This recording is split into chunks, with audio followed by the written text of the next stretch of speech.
बिस्मिल्लाहिर्रहमानिर्रहीम नहमदुहु व नुसल्ली व नुसल्लिमु अला रसूलिहिल करीम अम्मा बाद। मोहतरम नाज़रीन, मैं मोहम्मद उमैर काशिफ़ तालीमात दीन के चैनल से आपसे मुखातिब हूँ और आपकी खिदमत में सलाम अर्ज़ करता हूँ। दो बहुत अहम मसाइल हैं जो आपके सामने अर्ज़ करने हैं। जैसा कि थंबनेल आपने देख लिया होगा और आपको अंदाज़ा हो गया होगा कि वो दो मसाइल कौन से हैं। पहला मसला तो ये अक्सर पूछा जाता है या सवाल किया जाता है और आवाम में ये बात मशहूर है कि जी ईद के दिन रोज़ा होता है। तो पहले तो ये समझ लीजिए कि साल भर में 5 अय्याम ऐसे हैं जिनमें रोज़ा रखना हराम है। नंबर 1, ईद उल फ़ितर का दिन यानी यकम शव्वाल, उस दिन रोज़ा रखना हराम है। और 4 दिन ये ज़िलहज्जा के हैं, 10, 11, 12 और 13, इन 4 दिनों में भी रोज़ा रखना हराम है। तो साल भर के गोया कि ये 5 अय्याम ऐसे हो गए कि जिनमें रोज़ा रखने की इजाज़त नहीं है। बाकी ये जो आवाम में मशहूर हो गया कि ख़ास तौर पे ईद उल अज़हा के हवाले से कि ईद के दिन रोज़ा होता है, वो दरअसल इस मसले की वजह से मशहूर हुआ कि मसला ये है कि मसनून मुस्तहब अमल ये है कि ईद वाले दिन सबसे पहले जो चीज़ नोश की जाए वो अपनी क़ुरबानी का गोश्त हो। तो इस वक्त में जो अगर कोई लोग खाने पीने से रुके रहते हैं तो बाज़ लोग उसको रोज़े से ताबीर कर देते हैं, हालांकि ये बिल्कुलिया गलत मसला है।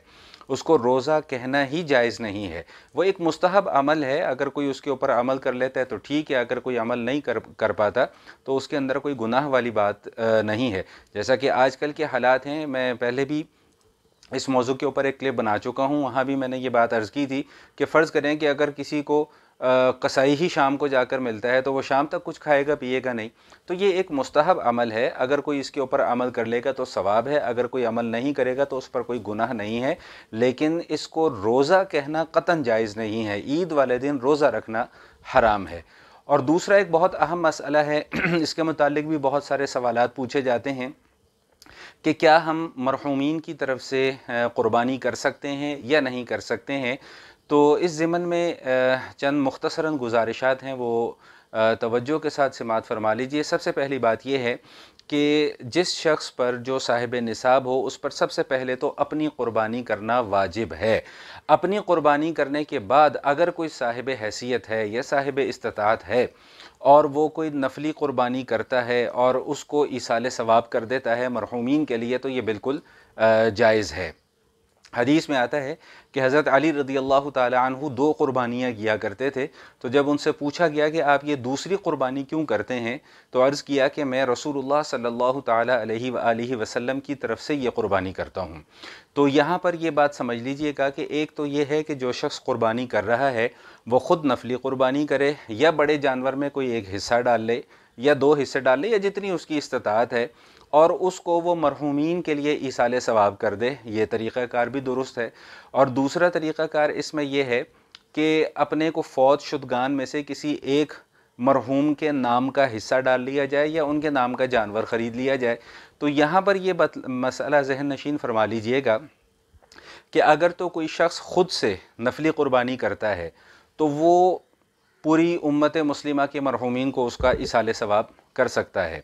लेकिन अगर किसी मुतय्यन मरहूम की तरफ से क़ुरबानी की जा रही है, जैसे खुदा न खास्ता किसी के वालिद फ़ौत हो गए हों या वालदा का इंतकाल हो गया हो और वो ये चाहता हो कि मैं अपने वालिद या वालदा की तरफ से मैं कोई जानवर क़ुरबान करूं, तो फिर याद रखिएगा कि मैयत में से या फ़ौत शुदगान में से किसी एक फ़र्द की जानिब से एक हिस्सा डाला जा सकता है या किसी एक फ़र्द की जानिब से एक छोटा जानवर जो है वो क़ुरबान किया जा सकता है।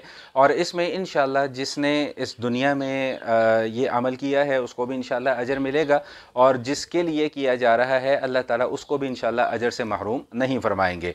तो बहरहाल खुलासा कलाम ये है कि अगर कोई बड़ा जानवर हो जिसमें वाजिब क़ुरबानी के हिस्से हों तो उनमें से 1 या 2 या 3 हिस्से अगर कोई नफली क़ुरबानी के भी कर लिए जाएँ तो ये बिल्कुल जायज़ और बिल्कुल दुरुस्त है। और ईसाल सवाब करने का तरीक़ा भी मैंने अर्ज़ कर दिया कि अगर कोई साहिब इस्तिताअत है वो अपनी तरफ से क़ुरबानी करके मरहूमीन को इसाले सवाब कर देता है, वो भी दुरुस्त है। या अपने मरहूमीन में से किसी एक मरहूम के लिए या 2 के लिए या 3 के लिए मुतय्यन हिस्से जो हैं वो उनकी तरफ से क़ुरबानी करना चाहे या छोटे जानवर में क़ुरबानी करना चाहे, तो ये तरीक़ाकार जो है वो भी बिल्कुल दुरुस्त है। हाँ, अलबत्ता एक मसला ज़हन नशीन फरमा लीजिए कि जैसे फ़र्ज़ करें कि बड़े जानवर में कोई 6 हिस्सेदार शरीक हो गए हैं और एक 7वां हिस्सा वो नफली क़ुरबानी का करना चाहते हैं, तो याद रखिएगा कि वो हिस्सा भी किसी एक फ़र्द की तरफ से होगा। मुश्तरका तौर पे ईसाले सवाब के लिए हिस्सा डालना ये दुरुस्त नहीं है, ये तरीक़ाकार बेहतर नहीं है। बेहतर ये है कि कोई एक फ़र्द जो है वो ईसाले सवाब के लिए या नफली क़ुरबानी के लिए जो है वो कोई हिस्सा डाले। तो ये मुख्तसरन चंद गुजारिशात थीं जो मैंने आपके सामने अर्ज़ कर दी। मज़ीद कोई मसला मालूम करना हो तो ये नंबर आपके सामने मौजूद हैं। इन नंबर्स पर नमाज़ों के औक़ात के अलावा कॉल करके आप जो है वो ज़रूरी और अहम और बुनियादी जो मसाइल मालूम करना चाहें तो वो आप मालूम कर सकते हैं। अल्लाह करीम हम सबको फ़हम सलीम अता फ़रमाए। वस्सलामु अलैकुम व रहमतुल्लाहि व बरकातुहू।